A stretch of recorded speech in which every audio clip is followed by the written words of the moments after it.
8th grade, I took Spanish. My teacher was from Spain, and she wrote a letter to my mother. And I think it was the only time someone ever wrote a positive letter about me growing up.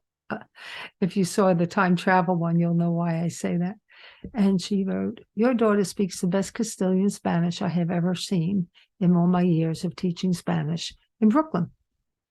And at that time, we didn't have a lot of Latinos in our community or people from Spain. Pero yo gusto mucho. So I always enjoyed it. I didn't know grammar very well, but I didn't care.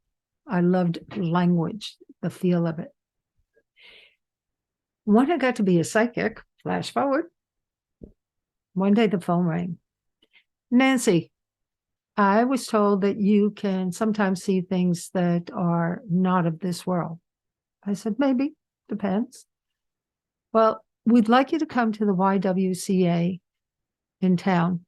We know you live right here, and I know you know where it is, but you don't know that we closed all the offices." "Why?" "Well, the offices had to close because everybody got afraid. There was so much noise on the second floor, but we had closed all the dormitories there because of the sound that we kept hearing, and all the people who were staying there were terrified of it. And now we're all closed, and we're hoping for some answers. Can you come in? How about tomorrow?" Well, I went the next day, and I walked on the second floor.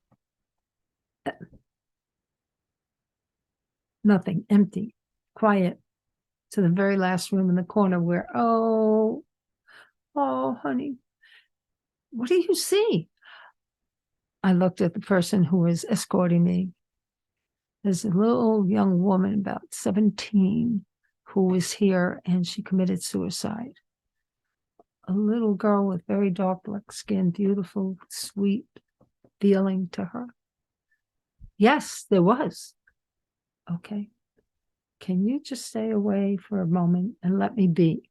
I was very quiet back then about this. I didn't know what to do other than love this child and know a terrible thing had happened that made her feel so bad. And it was. So I sent her some messages. First, love always. Love is number one. My heart, my soul knows that you have been through something terrible, and I am so, so sorry.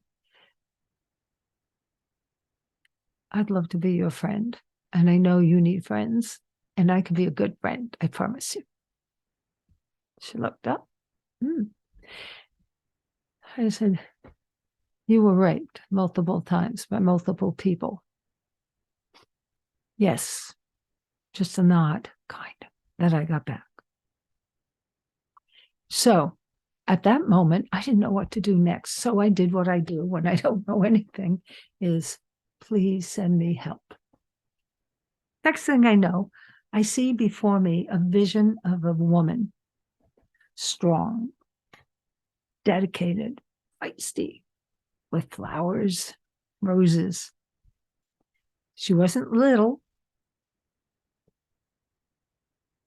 No. So if you're thinking of one, no. For those who know what that is, you'll find out in a moment.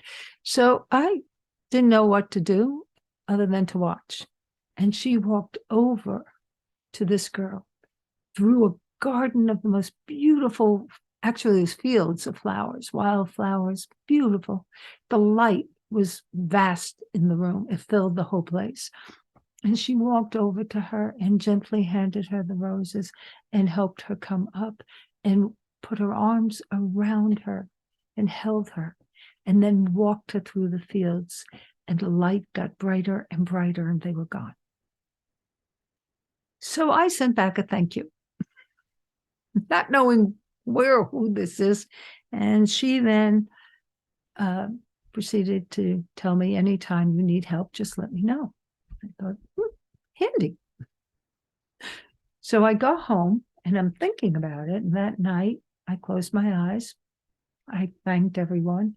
And I said, whoever that was, thank you so much. And so that person proceeded to come back visually, and I heard her tell me a whole story about her life on Earth and who she was. And I said, "Oh, really? Okay." I didn't know who that was. I was not raised in any particular religious way anywhere. I was born into a Jewish home, but no one practiced anything that I knew of. So I was fine reading New Testament. Old Testament was tough. Zen, Buddhism, Tao. I loved it all. Hindi. I was Quran. I was fascinated by the certain pieces that were connected: love, healing, kindness, compassion, and certain ones weren't. An eye for an eye, a tooth for a tooth, kind of thing. I'm going, I don't know. Anyhow, she gives me this story, and at the time, this is in the 1970s, we didn't have computers and I didn't have access to a lot. So next day I could be free. I went to the library and asked to see some literature or books on this person. And so they showed me. And I went, why is she coming to me? I have no clue, but thank you anyhow. And she was from Spain. And so we have, and I'll give you a little bit to consider. There are two people with the roses in Christianity.